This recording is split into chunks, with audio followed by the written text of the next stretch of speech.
আমার আর কিছু বলার নেই, আমার কলিজারা পড়ে গেছে। কবিতার নাম এই বাংলার মহান নায়ক। কবি আমি রেজওয়ান, রিক্সা চালাই। সারা বাংলাদেশের অলিতে গলিতে যেদিকে তাকাই, সবার মুখে মুখে শুনি নাম্বার 1 সিনেমা আমি টুকাই। হিরো আলম সবার ফেভারিট, আমি টুকাই সিনেমা সুপার হিট।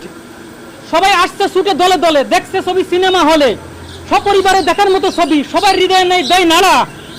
প্রতিটা হলে সব দর্শক দিচ্ছে ছাড়া। গরিব দুঃখী অসহায়দের বন্ধু এই বাংলার মহান নায়ক হিরো আলম। তাকে নিয়ে লিখেছি কবিতা, মনের খাতায় দিয়ে হৃদয়ের কলম।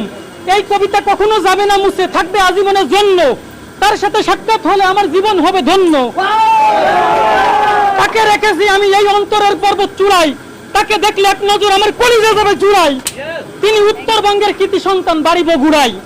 তিনি হলেন সঙ্গীত শিল্পী, নামকরা গায়ক, এই বাংলাদেশ চলচ্চিত্রের অন্যতম নায়ক।